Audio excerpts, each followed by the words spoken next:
lá em Campo Grande. O pregador diz assim: domingo, lá na nossa igreja, eu vou pregar o evangelho. Aí ele abre lá em Samuel. Mas Samuel não é evangelho. Samuel é o livro da lei. Aí a pessoa diz assim: vamos lá na minha igreja, que o pastor vai pregar o evangelho. Aí ele abre em Salmos. Mas Salmos não é evangelho. Salmos é livro poético. Evangelho é boas novas. Consegue compreender aí pela internet? Evangelho, do grego evangelium, significa boas novas, boas notícias. Que boas notícias tem o pregador para vocês quando ele fala que vocês vão para o inferno? Isso é boa notícia? Não, ele não é evangelho que ele está pregando. Que boas notícias que tem o pregador para vocês, dizendo que o gafanhoto vai na casa de vocês? Isso não é evangelho. Boas notícias é mostrar a sua posição em Cristo, o que Cristo conquistou na cruz, dizendo que da palma da mão do Pai ninguém te arrebata. Isso é boa notícia. E nós hoje temos boas notícias. Eu vou pregar o evangelho do Senhor Jesus Cristo. O tema da nossa mensagem é: desperta, ó tu que dormes. Está na epístola de Paulo aos Efésios e a nós, no capítulo de número 5, no versículo de número 14. Essa é a tradução revista e atualizada. Pelo que diz: desperta, ó tu que dormes, levanta-te de entre os mortos, e Cristo te iluminará. Vamos fazer uma breve confissão. Senhor Jesus Cristo, eu te louvo e eu te exalto, porque tu concede a nós, meros mortais, a fazer uso de uma porção da tua santa palavra. Esta palavra que é viva, ela é eficaz e ela é mais penetrante do que qualquer espada afiada de 2 gumes. Esta manhã eu te peço que tu me uses, porque eu vou usar a tua palavra. E todo o povo de Deus reunido diga amém. Amém. Preste atenção, porque o apóstolo dos gentios está pregando para uma igreja. Isto não é uma expressão para quem está no mundo, dito mundo que se fala. Isto não é uma expressão para quem está fora, é para quem é igreja. Então, uma vez que o apóstolo Paulo diz desperta, é que tem pessoas que estão dentro desse contexto que precisam ser despertadas.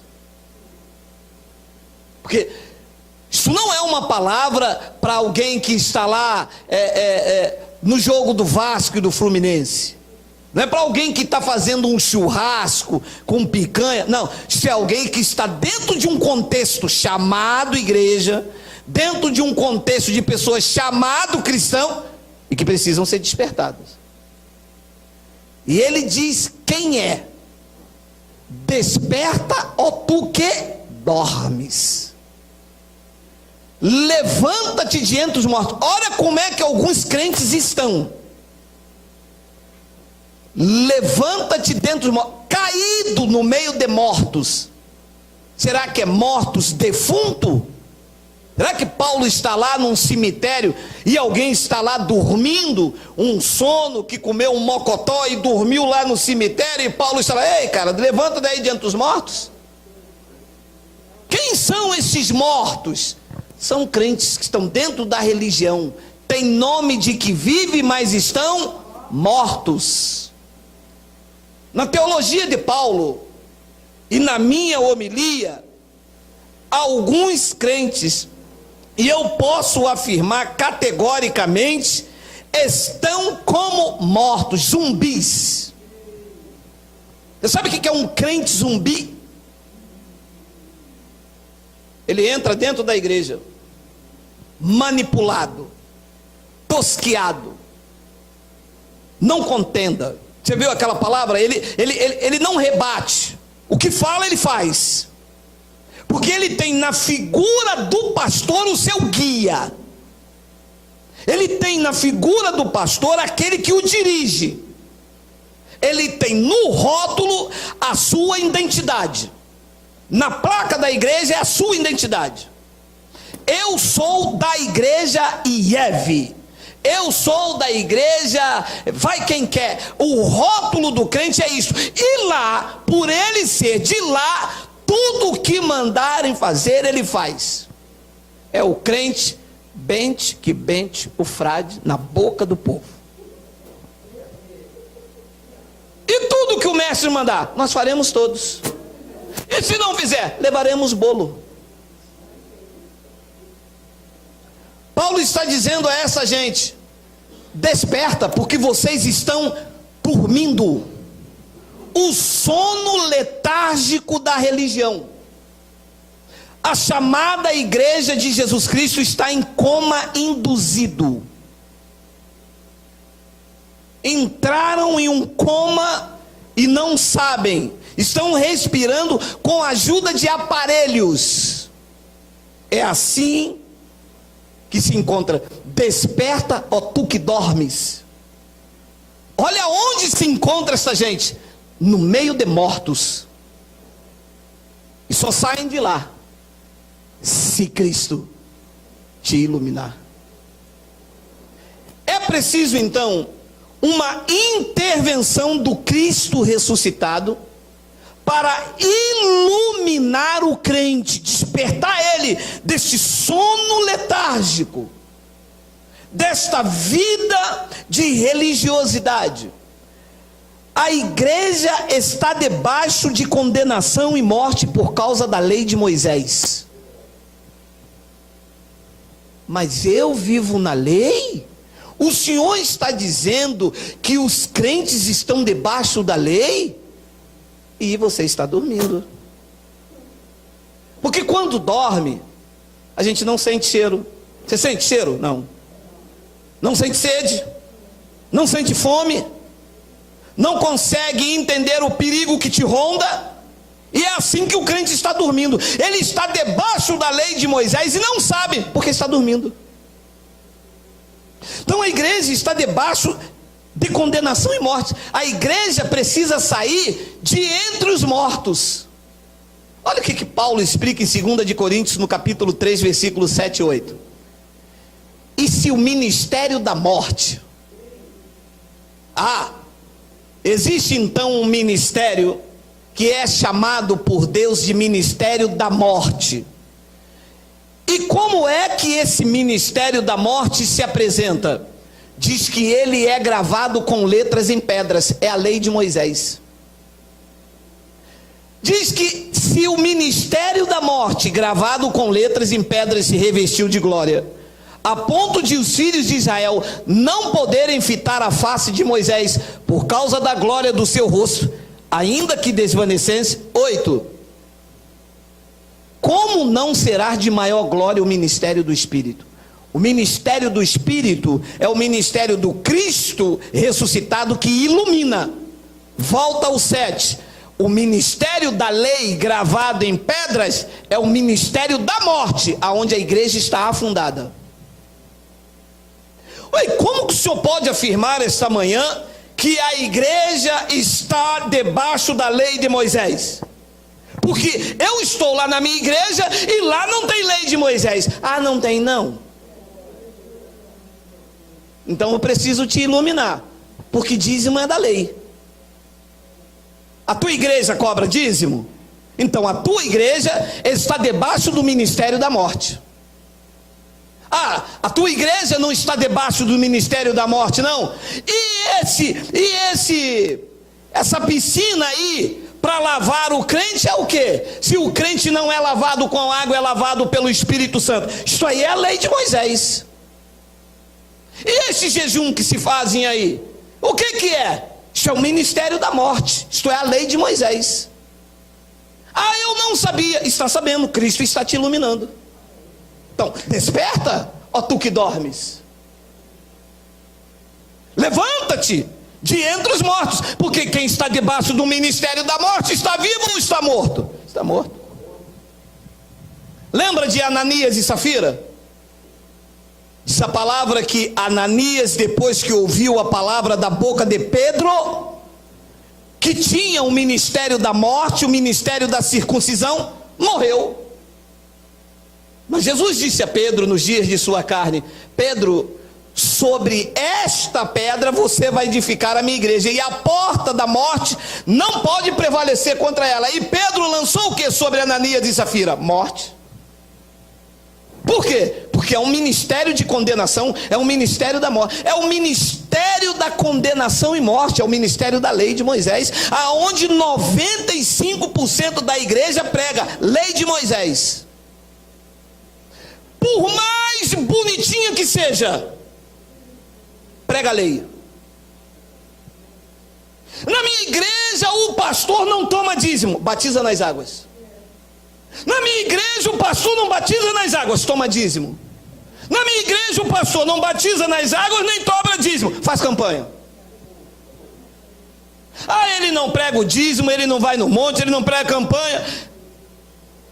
Meu amado, um pouco de fermento leveda toda a massa.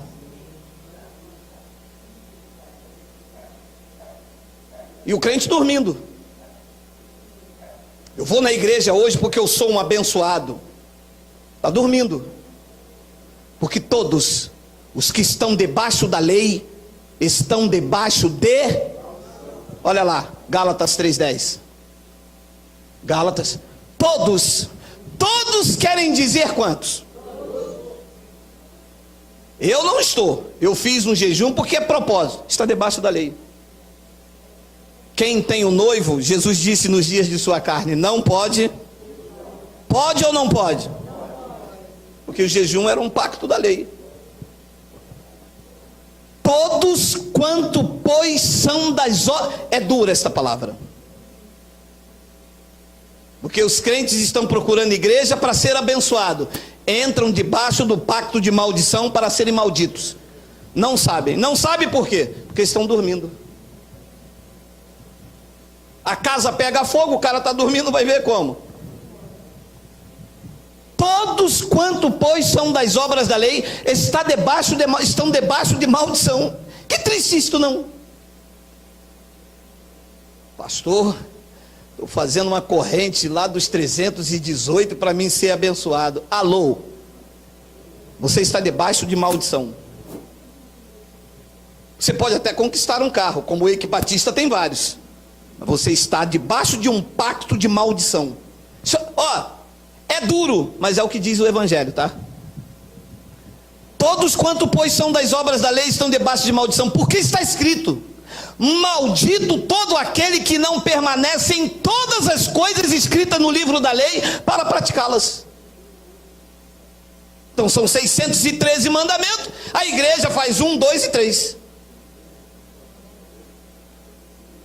Deixa eu lhe dizer uma coisa, pegar um gancho nesta mensagem. Meu amado, não existe santa ceia na Bíblia. Não tem escrito.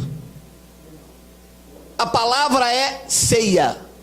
E ceia quer dizer um jantar.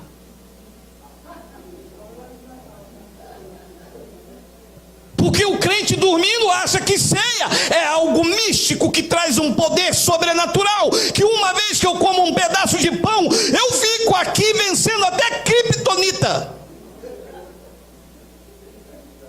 Mas ceia é um jantar dos judeus, feito depois das 6 horas.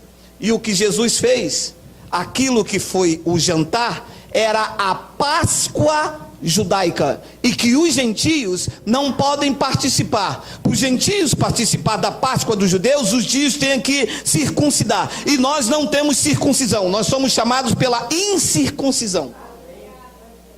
Então a Páscoa judaica dos gentios foi Cristo na cruz pregou Paulo à igreja de Corinto? Porque Cristo, a nossa Páscoa, já foi sacrificada por nós. Uma vez que eu faço a Páscoa, eu estou dizendo que o cordeiro não foi imolado e que eu tenho que representá-lo. Isso era antes da cruz.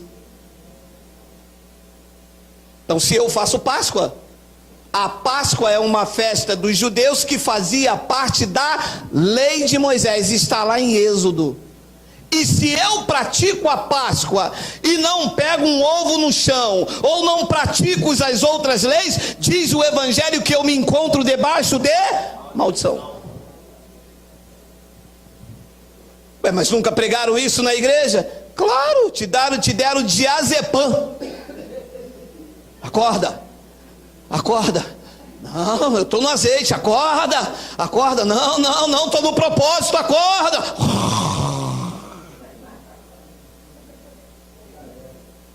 A igreja está enfundada, meu amado, em judaísmo, em simbologia, em paganismo. A igreja está envolvida em um sincretismo com lei e com graça, tudo misturado. E um pouco de fermento leveda toda a massa. A virgem, a esposa de Cristo, tem que ser pura, sem fermento. A virgem não pode ser violada.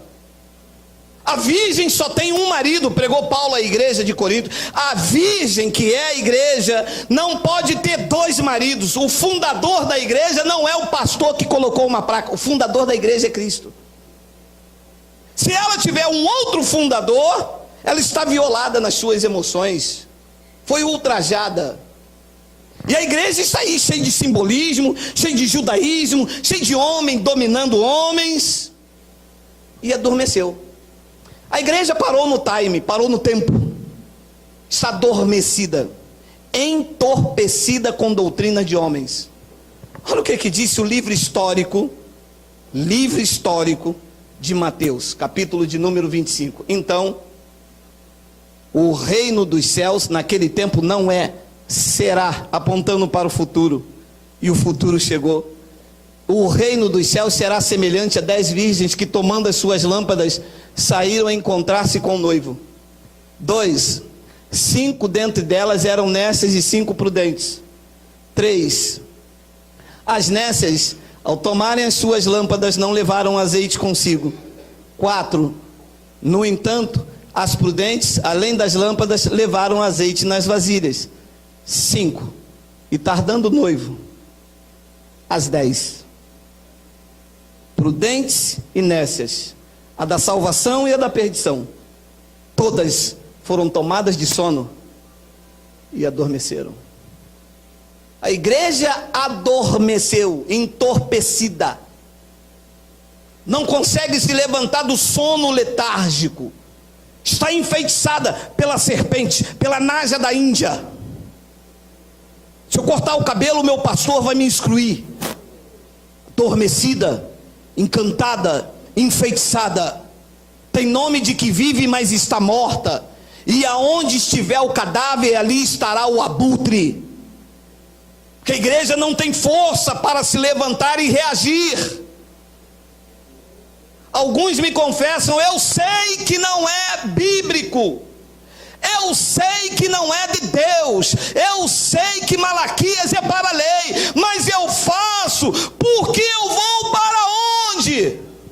Covarde, você está dormindo, você está num sono letárgico, porque quem Cristo iluminou rompe com esse sistema, não se submete a dogmas, a homens, a sincretismo, a simbologia, a feitiçaria evangélica. Quem foi iluminado por Cristo, ainda que só é maior que o sistema todo, mas a pessoa não tem força para romper. É como um pássaro na gaiola, criado lá desde que foi chocado, dentro da gaiola, e você abre depois de 2 anos o colheiro já todo inteiro, você abre a porta da gaiola e ele faz assim, ó, bem te vi, e para dentro da gaiola. O crente está assim. Eu já sou dessa igreja há 30 anos, agora vem esse homem com essa palavra, da minha igreja eu não saio. Crente está dormindo, precisa ser esclarecido. Homens não têm igreja, homens têm organização. A igreja que se trata o Espírito Santo é um organismo vivo, vidas compradas por Jesus Cristo, do qual ele é o único cabeça, é o único dono, é o único Senhor, e que dita as regras pela sua palavra.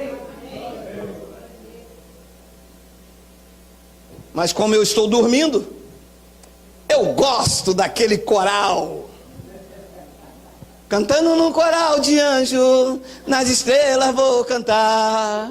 João viu a cidade pelos anjos dos anjos, porque está dormindo. E o coral prende a pessoa, sabe? Porque é lindo, só não é de Deus. Regras, uniformes, mandamentos, ensaios, disciplinas, expulsões, tudo certinho, tudo bonitinho, aquela regra, milagre empacotado, a mesinha pronta de oração, hora certa, hora marcada, tudo bonitinho para tosquear e enganar. E tardando o noivo, foram todas elas tomadas de sono. E a igreja? Dormiu. A igreja está dormindo. A igreja não tem força para se livrar do pecado. A igreja não tem força para se levantar contra o engano. E a igreja, querendo se livrar do pecado, deu força a ele. Você sabia disso? Que a igreja, querendo se livrar do pecado, deu força ao pecado. Não. Eu não posso entender isso, porque está dormindo. Leia 1 de Coríntios 15, 56.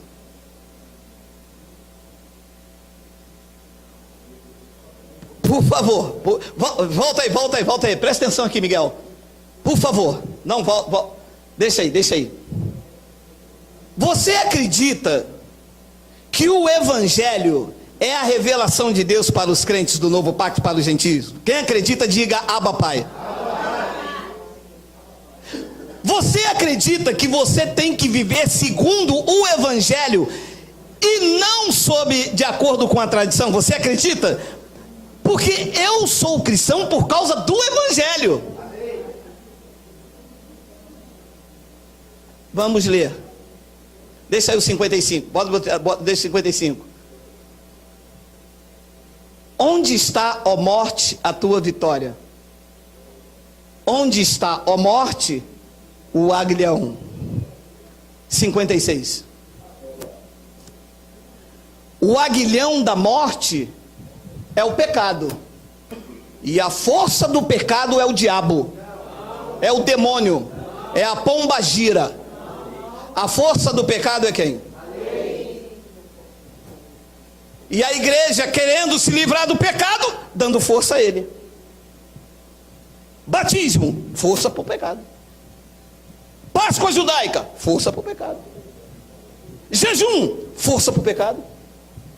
Porque o que dá força...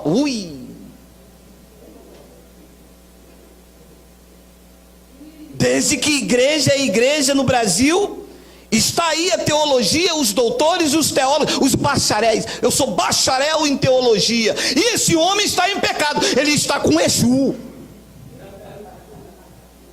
Primeiro que Exu é folclore. Não existe Exu na Bíblia. Isso é folclore. Isso veio lá da África, introduziu por aí, entrou nos terreiros que feitiçaria, e que Paulo diz que isso é obra da carne. Não é demônio coisa nenhuma. Feitiçaria é obra da carne. O que dá força ao pecado... Diz a revelação da graça de Deus, é a lei. A lei de Moisés. Dentro da chamada igreja. Segunda-feira que vem, culto das almas. Culto de quem? Amado, a igreja, querendo se livrar do pecado, deu força a ele. Isso é sério? Eu acho. Por isso que o Espírito da graça tirou a lei. Ora, se não há lei, o pecado não tem força. Porque vocês não estão debaixo da lei, vocês estão debaixo da graça. Como é que se enfraquece o pecado? Tirando a lei. Como é que dá força ao pecado? Colocando lei. Romanos capítulo 7. Romanos, mais o pecado, tomando ocasião pelo Exu Carinana, pela Jojo Todinho. Outra Jojo Todinho. Jojo Todinho não.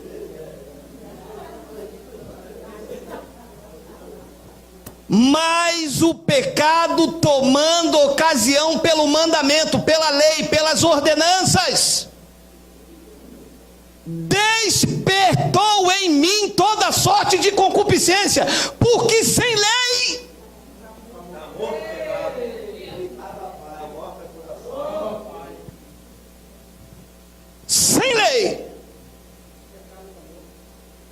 é por isso que o Senhor tem sido utilizado pelo Espírito Santo para ensinar a igreja do novo pacto que não pode praticar a lei. Bingo, Cristo está te iluminando. É por isso que nós falamos que uma vez salvo, salvo para sempre, porque sem lei o pecado está morto. Eles vão gostar de Paulo como, meu amado? E como que eles vão gostar de Paulo, meu amado? Porque se tiver pecado, o pastor cresce. O poder do pastor está igual ao advogado. O advogado, quanto mais miséria, mais dinheiro. Mais pecado, mais pecador. E o pastor santo. Mas culto de libertação cai por terra. Mas uma vez que Deus usa a sua palavra para iluminar o meu entendimento, que uma vez que sem lei está morto o pecado. Olha o que diz o versículo 9. Olha lá, outrora, pregou Paulo, sem a lei eu vivia, mas sobrevindo o preceito da lei, reviveu o pecado, e eu, Paulo, desperta, ó tu que dormes, levanta-te de entre os mortos, sai da lei, e Cristo te iluminará.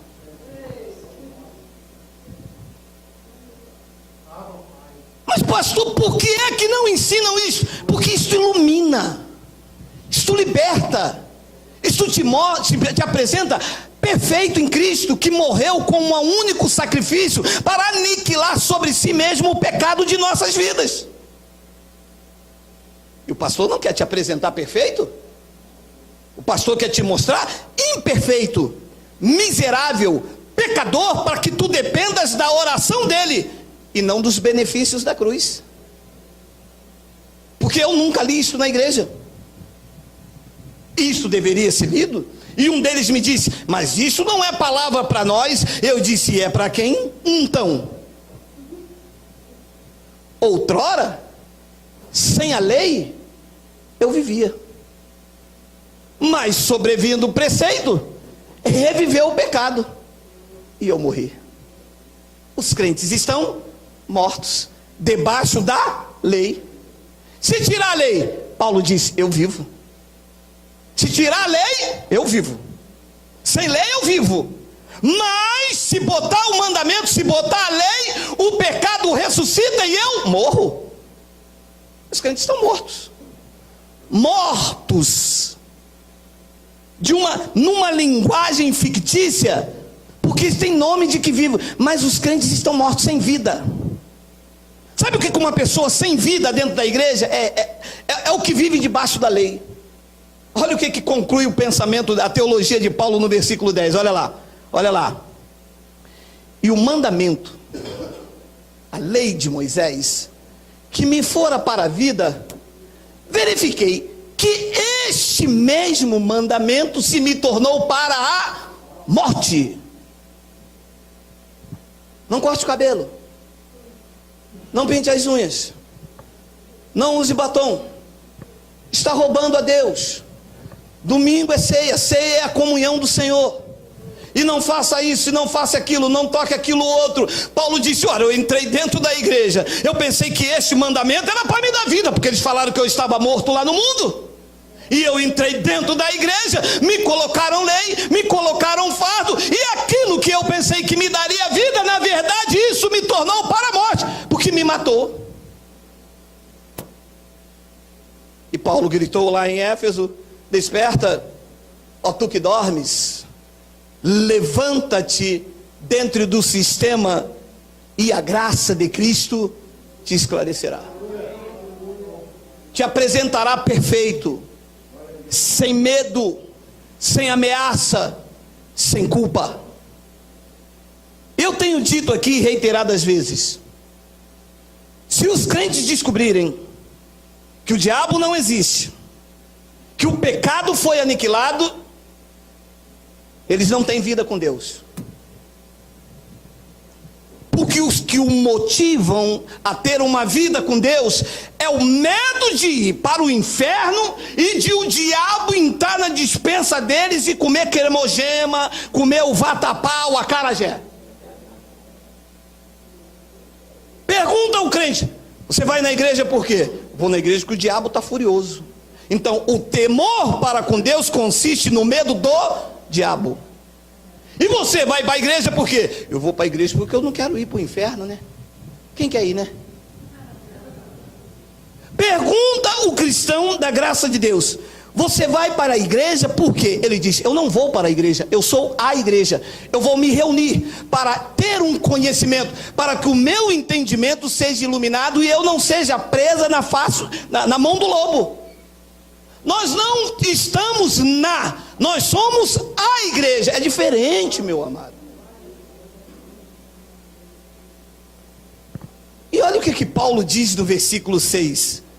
Olha só, isso é um clássico, tá? Isso é um clássico entre nós. Sabendo isto, como saber se está dormindo? Como saber se a pessoa dorme? E o sono é tão letárgico que eles me falam, eu recebo ligação do Brasil, fora dele, as pessoas dizem assim: o que o senhor tem com isso? O senhor podia pregar a palavra. Mas não é exatamente o que eu estou fazendo. Não, o senhor não está pregando a palavra, o senhor está mostrando o erro. Eu tinha que ficar quieto perante o erro, porque a palavra denuncia o erro. Tudo que é luz manifesta a luz aonde há erro. Mas eles não gostam da verdade, porque a verdade denuncia suas práticas religiosas. E é vergonhoso uma pessoa há 30 anos na igreja, você mostrar que o que ela viveu foi religiosidade e não vida com Deus. Está escrito aqui, mas eu vou continuar fazendo e o senhor não tem nada com isso. Verdade, não tenho mesmo. Agora eu não posso me aliar ao mentiroso e continuar disseminando a mentira. Os que querem verdade vão ouvir e vão praticar. Porque se é uma coisa para se saber, eu não posso ocultar. Entende? Entende ou não entende? Entendemos, claro que entendemos. Estou pregando para sábios esta manhã. Sabendo isto, 2 pontos. Que ficou na piscina o nosso velho homem. Oi? Oi? Na cachoeira?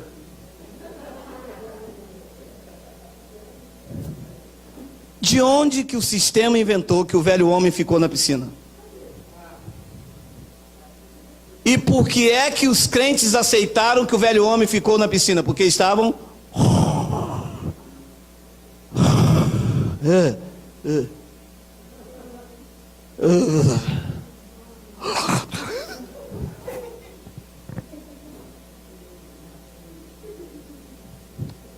Sabendo isto, que foi crucificado com ele o nosso velho homem. Para quê? Que o meu velho homem foi crucificado lá no Gólgota, a natureza adâmica, o pecado de Adão que estava sobre a minha vida, para que o corpo do pecado seja destruído, e não sirvamos mais o pecado como escravo. O corpo do pecado foi destruído. Sabe o que o pastor diz? Culto de libertação, sexta-feira nós vamos destruir o pecado na vida de todo mundo. Você vai vir para o altar com tudo, mas não venha com o bolso vazio. E a revelação diz, o corpo do pecado já foi destruído. Aonde? Na cruz. Pode fazer o culto de libertação que quiser, o corpo do pecado já foi destruído. Chegou atrasado. Cristo chegou na frente. Vá absorvendo, eu só vou ler, tá? Vá absorvendo. 7. Porquanto quem morreu está justificado do pecado. Ele nos matou quando? Na cruz. Nós morremos com Cristo, sim ou não, naquela cruz? Sim, ele me matou na cruz. Então diz que do pecado, quem morreu está justificado do pecado. E de que pecado é este aqui? Do pecado de Adão que me separava de Deus. Porque vem os teólogos e dizem assim, então eu posso matar, roubar, fumar e cheirar. Não pode, porque isto é obra da tua carne. Deus vai te disciplinar, Deus vai te corrigir, Deus vai te açoitar. Mas o pecado de Adão que nos separava de Deus, nós estamos justificados dele. Nem morte, nem altura, nem os anjos, nem o principado, nem os poderes, nem a coisa do presente, nem do porvir, nem nenhuma outra criatura pode nos separar do amor de Deus, porque ele nos matou na cruz e do pecado nós estamos justificados. Pois ele diz no versículo de número 8: ora, se já morremos com Cristo, já estou morto, já morri com Cristo. Ora, se já morremos com Cristo, cremos que também com ele viveremos. 9, sabedores de quê? Havendo Cristo ressuscitado dentre os mortos, ele já não morre. A morte não tem mais domínio sobre ele, sobre Jesus. Olha que lindo. Uma vez que Jesus ressuscitou, a morte não tem mais poder sobre ele. Você consegue ler isso? Você consegue ler? Você é um privilegiado, hein? Porque os doutores não conseguem ler isso. Os doutores todo o primeiro domingo diz assim, ó, Jesus vai morrer. Levanta um pedaço de pão e diz, Jesus vai morrer. Porque Paulo diz que todas as vezes que vocês comerem esse pão, anunciar esse cálice, vocês anunciam a morte. E o evangelho diz, ele já não pode morrer. E a igreja está, Jesus vai morrer. Porque todas as vezes que eu como esse pão e bebo esse cálice, eu estou anunciando a morte do Senhor. Não é isso que diz? Sabedores de que, havendo Cristo ressuscitado entre os mortos, ele já não morre. A morte, igreja, não adianta vocês anunciar a morte do Senhor. A morte não tem mais domínio sobre ele. Vocês podem levantar pão, podem levantar suco, dizer que Jesus vai morrer, que a morte já não tem mais domínio para ele. Ele vive eternamente. Meu amado, agora preste atenção nesta palavra. Não coloca agora não, que eu gosto de fazer um suspense. Hitchcock, Alfred Hitchcock. Olha o que diz o versículo de número 10, olha lá. Pois quanto a ter morrido, de uma vez, para sempre morreu para o pecado. Mas quanto a viver, ele vive para Deus. Está falando de Jesus, está entendendo, não está? Diz que Jesus... Pois, volta o 9, é uma palavra maravilhosa, volta o 9. Sabedores de que, havendo Cristo ressuscitado dentre os mortos, ele já não morre. A morte não tem domínio sobre ele. 10.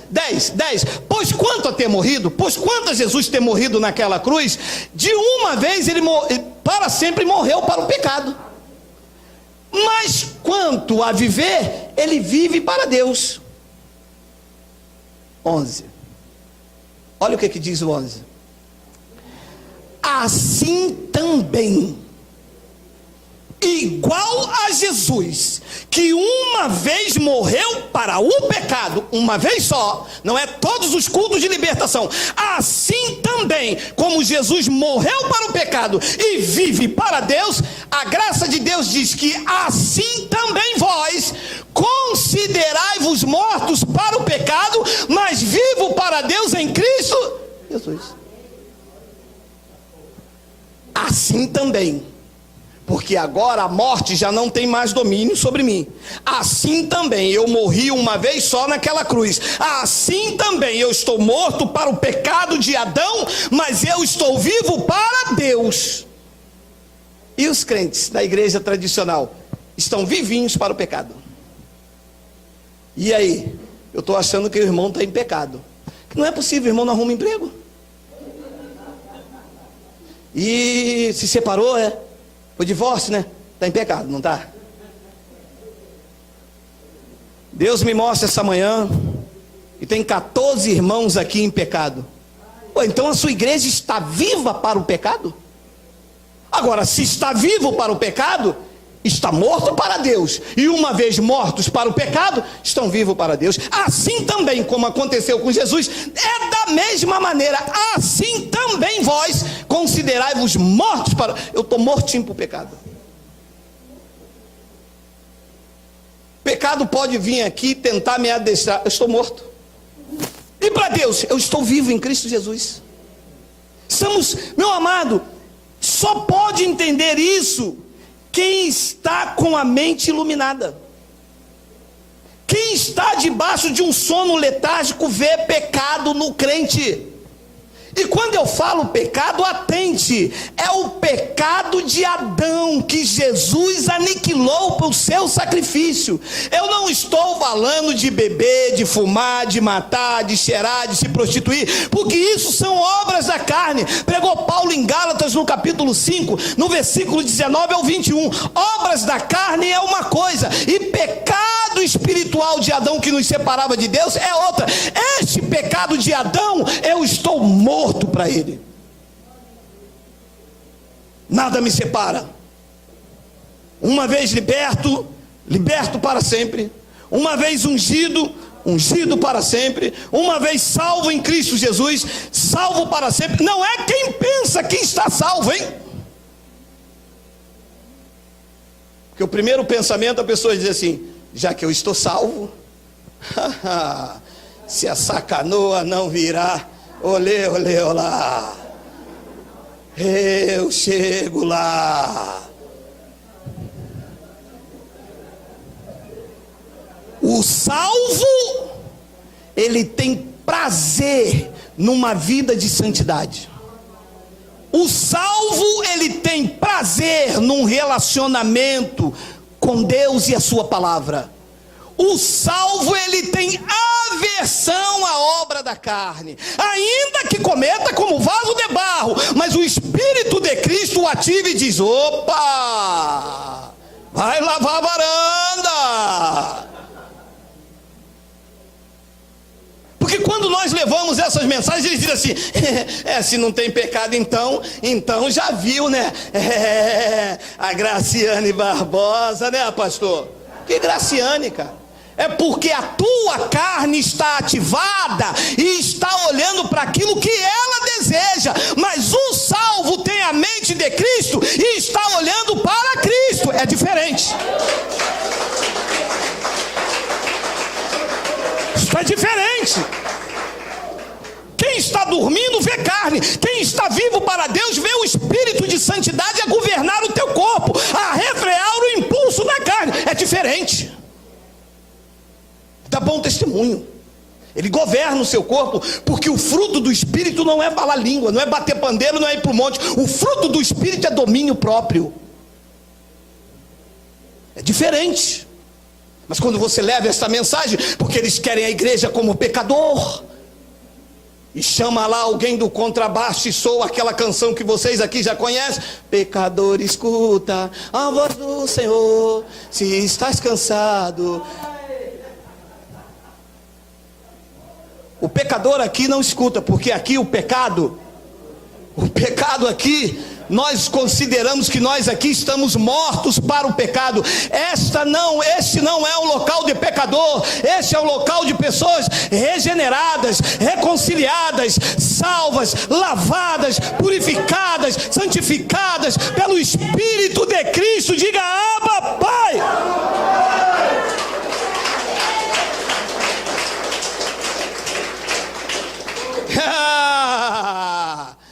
É hoje, dia das mães, pastor, o senhor vai ver, eu vou chapar o pé. Não liga pra cá pedindo boldo, que eu não dou boldo pra ninguém, tá? Isso é carne, meu irmão. Se pecar na carne, Deus disciplina, Deus corrige, Deus açoita. Mas eu fiz tudo isso, não fui disciplinado, porque tu não és filho, é bastardo. E o tratamento de Deus é com os filhos. Se o salvo acha que porque está salvo, livre do pecado de Adão, pode meter o pé na jaca, na carambola, e estás frito. Porque com Deus não se brinca. Aquilo que o homem semear, isto mesmo ele colherá. Se semear para a sua carne, vai colher corrupção, mas se semear pelo Espírito, ceifará a vida eterna, que já começou na minha vida, no sacrifício. Quando abrir o braço dele, quando abrir o outro, colocar a coroa de espinho, ele estava me matando naquela cruz, e eu ressuscitei com ele, estou vivo para Deus eternamente. Quem acredita? Quem acredita? Quem acredita? Quem acredita?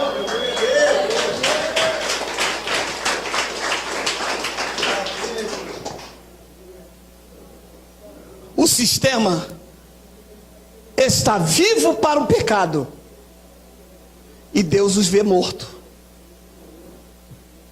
Na graça, o Espírito de Cristo nos apresenta mortos para o pecado e vivos para Deus. Eu quero ler com você uma expressão lá no livro histórico de Marcos, capítulo de número 8, versículo de número 22. Olha isso aqui. Então chegaram a Betsaida e lhe trouxeram um cego, rogando-lhe que o tocasse. 23. Jesus, tomando o cego pela mão, levou-o para fora da aldeia e, aplicando-lhe saliva aos olhos, impondo-lhe as mãos, perguntou-lhes: vê alguma coisa? Aplicando-lhe saliva aos olhos, perguntou, e impondo-lhe as mãos, perguntou-lhes: vê alguma coisa? Versículo de número 24. Esse, recobrando a vista, respondeu: vejo os homens, porque como árvores o vejo andando. Ele recobrou a vista, mas não recobrou a visão.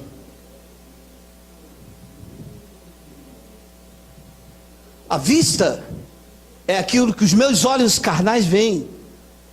A visão é aquilo que é codificado na mente de Cristo, e eu consigo ver as claras. Recobrar a vista foi o que a religião fez. A visão dele estava embotada, embaçada. Ele estava vendo homens como árvores. E a religião é mestre de fazer isto. Tira você de lá do bar, da prostituição, do homossexualismo, traz você aqui para dentro e diz: você está liberto em Cristo. Mas a tua visão está embotada, porque você vê homens como árvores. Se você vê homens como árvores, igreja como templo, Deus como negócio, se você vê dízimo como dinheiro, você está num sono letárgico, ainda precisa ter esclarecido por Cristo, para que veja direito o que Cristo tem para a sua vida. E ele fez isso com elementos naturais. Olha lá, versículo 23. Olha lá, olha lá. Levou para fora da aldeia e aplicando-lhe saliva aos olhos. Porque saliva não dá visão a ninguém, é manobra. O crente gosta disso. O crente gosta de coisas palpáveis. O crente gosta que se dê a ele alguma coisa para ele segurar. Segura aqui a espada de São Jorge. Segura aqui o galinho triunfal da entrada de Jerusalém. O domingo de Ramos. Todos já pegaram o elemento, levante a mão, segura o elemento. Mas isso não recupera a visão. Isso dá uma vista embotada. Você vê as coisas mais ou menos. Você vê homens como árvore. Você vê homens como Deus. Você vê igreja como negócio. Você vê parede como templo. Mas não vê as claras. Porque o que se dá para você como uma visão panorâmica de Deus são coisas naturais. O que você vê? O que você viu com o teu sacrifício? O que você viu de resultado na sua vida prática com Deus, a tua busca incessante no monte? O que você viu no teu resultado com Deus, nos banhos de água que te deram dentro dos chamados templos? O que você viu como resultado numa vida de Deus, os cultos de consagrações e as campanhas que te ofereceram? O que você viu? Você viu objetos? Você viu nuvens? Você viu fantasma? Porque é isso que está acontecendo. As pessoas estão seguindo um mito. As pessoas estão seguindo um fantasma. Estão vendo homens como árvores. Versículo 25. Então, novamente lhes pôs as mãos nos olhos. Tirou o cuspe. Tirou a saliva. Tirou as coisas naturais, o fez entender que não é pelo exterior, e lhes pôs as mãos nos olhos, e ele, passando a ver claramente, ficou reestabelecido, e tudo distinguia de modo perfeito. Agora sim.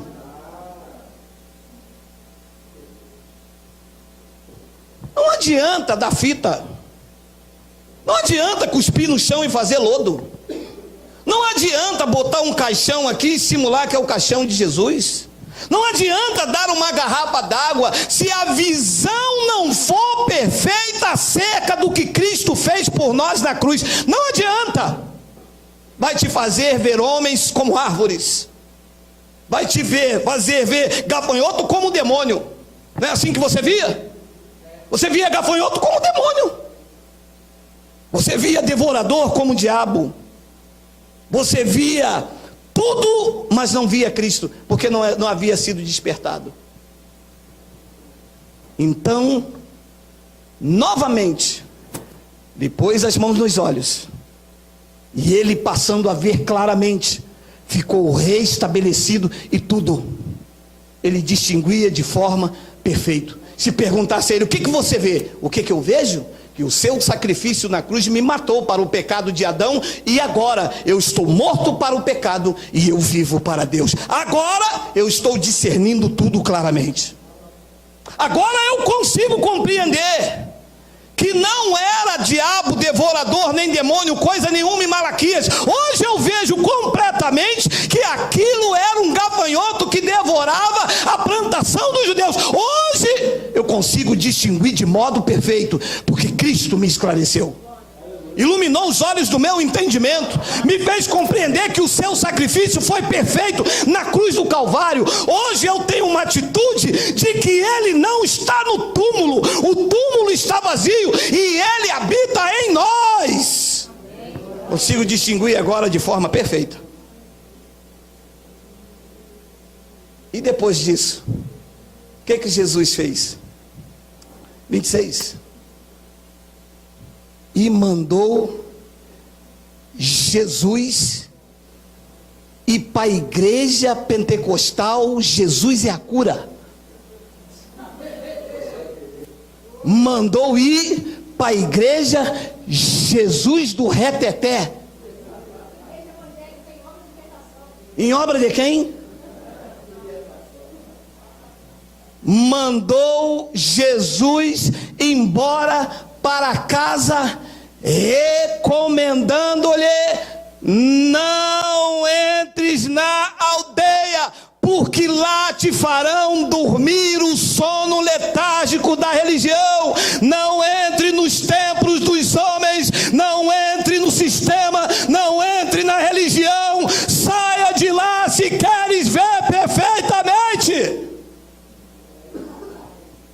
Vai para a tua casa e fica lá, ouvindo o evangelho, ouvindo a verdade. Se reúna com um grupo sincero, se reúne com pessoas que entendem como você entende. Para com essa parafernália, para com essa adoração a púlpito, para com essa idolatria a falsos altares. O nosso altar não é isso, isso não é altar. Eu digo sempre, o nosso altar é Cristo oferecido na cruz por nós.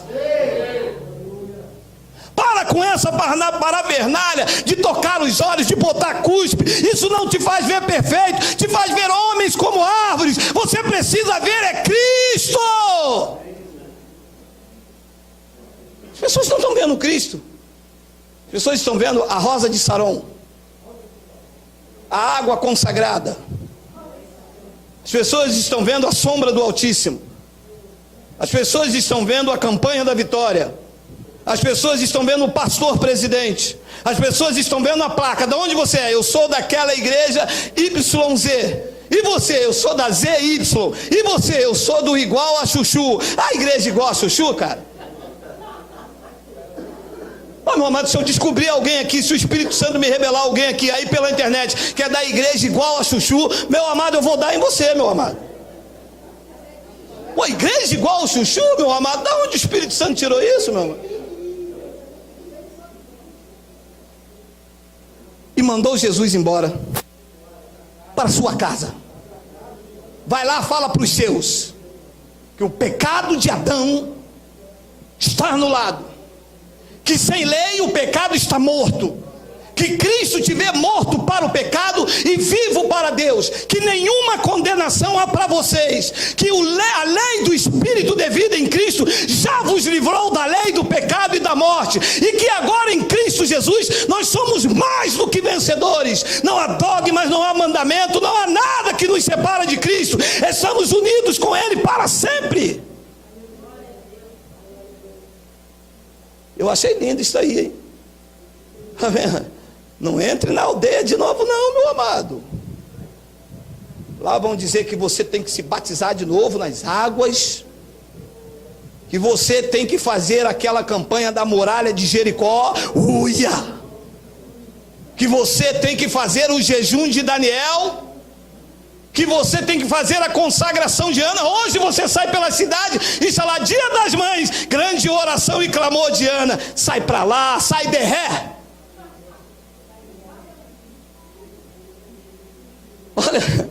Olha, meu amado, o que Paulo disse em Gálatas no capítulo 2, no versículo 19 e 20. Olha aí, olha essa palavra aí, olha aí.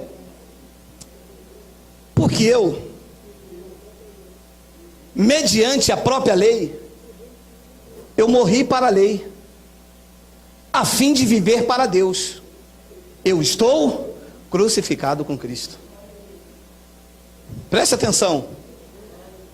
O crente só está vivo para Deus se ele morrer para a lei. Consegue entender isso aí? Consegue? Revelação, manto. Não, se fazer assim as pessoas acreditam. Teve uma irmã que veio a existir, eu vou falar o local quando não tenho medo mesmo, lá da igreja lá do Meia, veio aqui e espalhou a gente. Chegou lá, sabe o que falou? Deus não brada lá não tem mistério. Vai um aqui, ó.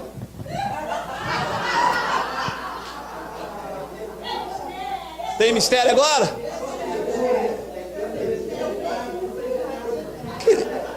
Meu amado, se Deus não brada, isso aí é o que então? Isso aí é o que? É um livro de receita da Ana Maria Braga, meu amado? Isso é o gibi do Patinhas? Ninguém nem conhece, Patinhas é antigo. Isso aqui, meu amado, é evangelho. Isso aqui é o poder de Deus para a justiça de todo o que crê. Isso não é invenção minha, não. Isso aqui é o Evangelho. Isso é revelação no terceiro céus, meu amado. Quem disse isso foi a boca do Cristo ressuscitado. Para ele falar isso aqui, ele deixou o túmulo vazio. Ele venceu a Cúria romana. Ele venceu Herodes. Ele venceu Pilatos. Para poder falar essas verdades aqui, ele venceu a morte, meu irmão. Chamou Paulo e disse: Paulo, diga à minha igreja que vocês, mediante a própria lei, vocês morreram para a lei. Quem era a lei que me matou? O corpo de Jesus de Nazaré. Mediante a própria lei, eu morri para a lei, a fim de viver para Deus. Só ouça, só se vive para Deus quem morreu para a lei. Quem está vivo na lei, está vivo para o pecado e morto diante de Deus. Tem nome de que vive, mas está morto. Meu Deus, mas isso é sério demais. Pois é, Evangelho. A fim de viver para Deus, eu estou crucificado com Cristo. Versículo 20. Logo, uma vez crucificado, uma vez morto para o pecado, já não sou eu que vive, mas Cristo vive lá no Monte do Mendanha. Estive lá perto antes. Meu irmão, minha irmã, mãe, avó, chefe de família, Cristo vive em você. E porque Cristo vive em nós, nós podemos crer no amanhã. Porque Cristo vive em nós, nós sabemos que nós estamos seguros, porque Ele não pode falhar, Ele não falha. Não é que Ele não pode, é que Ele não falha. Ele nunca falhou com ninguém, Ele não vai falhar com você. Você não é vítima, você é filho dEle, Ele deu a vida por você. Acredite nessa mensagem. Isso é uma mensagem poderosa que me deixa seguro, acreditando que o meu amanhã está guardado por Ele. Quem vive nisso aqui não tem medo de crise, não tem medo de bala perdida, não depende da intervenção federal. Nós somos guardados por Deus, querido. Ele vive aqui e aqui, como o templo dele, ninguém ousará me destruir. Vai cair 1000 ao meu lado, vai cair 10.000 à minha direita, nós não seremos atingidos, meu amado. Receba isso na tua vida. Crente com medo de passar debaixo da escada.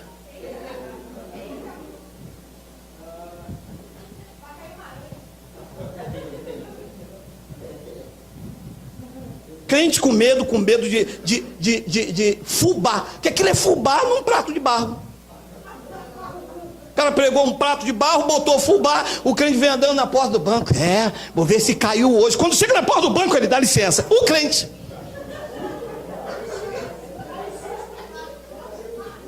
Já passou por essa experiência, né? A Deus bradando aí, depois eles dizem que Deus não brada aqui.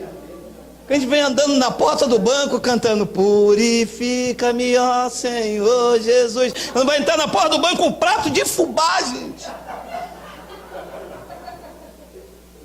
Aí ele pede licença. Cara, o que me dói, cara, não é nem um prato de fubá, mas é que ele pedir licença ao prato de fubá e falar assim: foi o Exu que veio, é o diabo que está contra mim. Querido Deus, Cristo vive em você, querido. Aquele que está em você é maior. Aquele que luta por você é maior do que todos que lutam contra.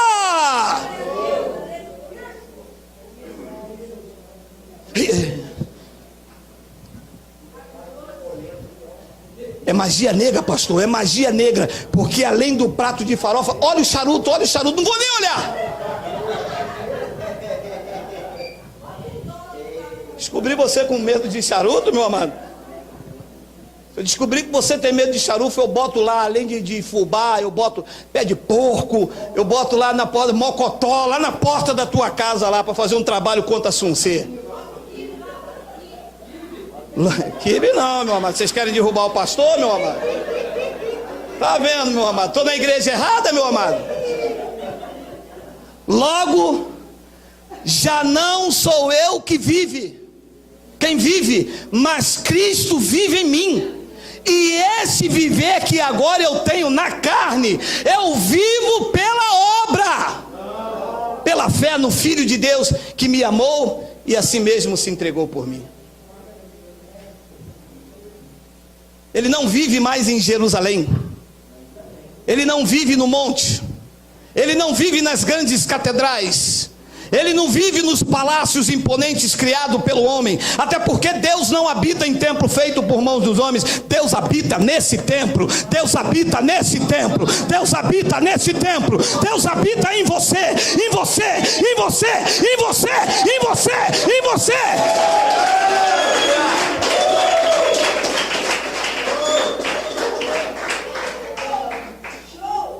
Isso me dá força, isso me torna imbatível, isso me torna confiante. Ainda que os meus olhos não vejam, eu acredito que em Cristo eu sou mais do que vencedor. Ele está aqui pulsando dentro de mim. Quando eu ando, Ele anda. Quando eu paro, Ele para. Quando eu respiro, Ele respira em mim. Eu estou imbuído, eu estou envolvido, eu estou cheio dessa presença, eu estou cheio do Espírito de Cristo. Cristo vive em mim. Aquele Espírito que pairava lá sobre a face do abismo, o mesmo Espírito que disse: haja luz, esse Espírito está na tua vida. Quem recebe aí, diga glória a Deus, diga Abba, Pai, diga Abba.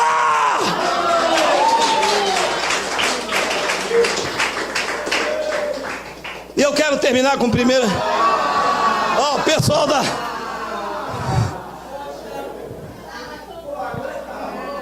Primeira de Coríntios, capítulo 6.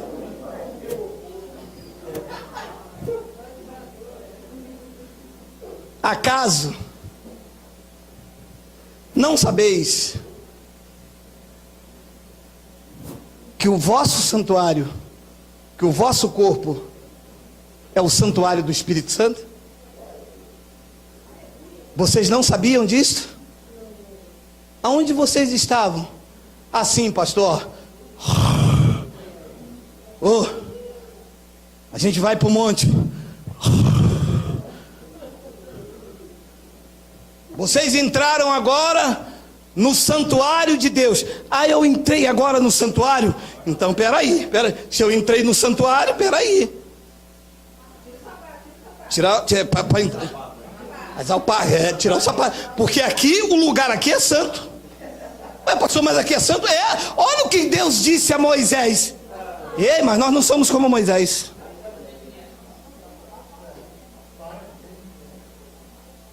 Eu sou o santuário do Espírito Santo.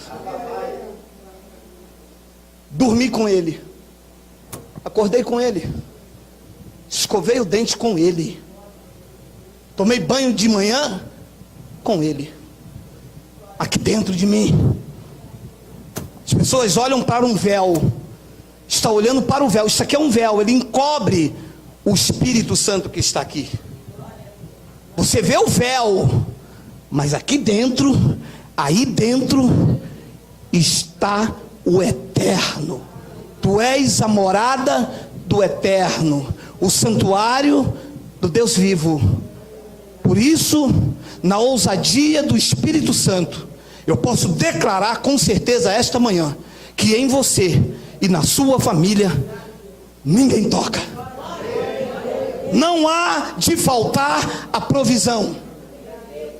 Peste nenhuma, nem febre amarela, nem cinza, nada pode chegar na tua casa, porque lá está a morada do Deus vivo. Bala perdida, assalto, carro desgovernado, nada, porque para atingir você, tem que atingir o santuário do Espírito Santo. Mas quem vê homens como árvores, acha que o santuário é isto. São as catedrais conhecidas, erguidas com o dinheiro, com o sofrimento dos homens. Quando Cristo ergueu o seu santuário com o seu próprio sangue, fez de você a morada dele. Ou acaso não sabeis que o vosso corpo é santuário do Espírito Santo, que está no monte do Mendanha, que está dentro das igrejas? Ou não, você não sabe que é santuário do Espírito Santo que está em vós, o qual tendes da parte de Deus? Olha que lindo, olha que lindo. E que não sois de vós mesmos. Se eu não sou de mim mesmo, eu sou de quem? Do Exu? Ah, não acredito, não acredito. Você acredita então que eu sou do Exu, meu amado? Não, porque ele prega a heresia. Você consegue ver heresia nisto? Ah, então Cristo te iluminou.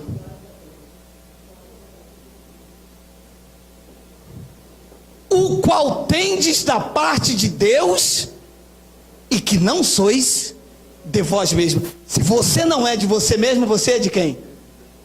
Que habita em você, te selou. Pum! Sabe o que o Espírito Santo fez? Quando veio na sua vida, no dia que você ouviu a palavra da verdade, creio no Evangelho da Salvação, diz que ele, pum, te selou. Destinatário correto, o remetente é Cristo, e ele te selou. Você vai chegar no seu destino, está selado. E eu termino então com o versículo 20 que diz: porque fostes comprados por um bom preço, agora pois glorificai a Deus no vosso corpo, que é o que nós estamos fazendo nessa manhã. Senhor, eu te glorifico, porque nós somos propriedade tua, fomos comprados por ti. Eu não pertenço a mim, sou propriedade dele, ele me comprou. E ele está fazendo a manutenção perfeita na minha vida, me ensinando estas verdades. Propriedade dele e outros tomando posse. Arrancando aqui uma peça daqui, outro tiraram um farol dali. Alguns irmãos chegaram aqui assim, já viu aquele carro que vem assim? O carro. Alguns aqui eu já estou vendo, já colocaram o farol, já. Uns chegaram aqui com o carro todo arranhado, já levaram um polimento do Espírito Santo. O IPVA do carro, está entendendo a analogia, né? O IPVA estava atrasado, já está direitinho. O carro estava sem macaco, já comprou um miquinho. Daqui a pouco vão ter até um gorilazinho em vez do macaco. Então é a propriedade dele. Ele vai trabalhando no caráter, ele vai tirando, sabe, aquela religiosidade, aquele desejo do pastor botar a mão no final do culto. Você era assim, não era? Era. Eu vou lá na frente, pastor, homem de Deus, está no azeite, olha lá. Sai daí, sai, empurra. Sou eu, pastor, estou aqui na fila. O pastor, quem é o primeiro aí? Ele foi tirando isso. E nós começamos a glorificar no nosso corpo a Deus. Falamos: Senhor, muito obrigado. Senhor, ninguém poderia fazer isso. Que obra é esta? Senhor, que maravilha, tu me apresentou perfeito, não há condenação. E é isto que nós apresentamos como Evangelho. Porque fostes comprados por bom preço. Não foi preço de prata, nem de ouro, nem de coisas semelhantes, mas pelo sangue do justo Jesus, derramado naquela cruz, aniquilando o pecado de Adão e colocando e apresentando cada um de nós perfeitos em Cristo. Assim seja, porque assim disse o Espírito da graça de Deus. Vamos nos colocar de pé.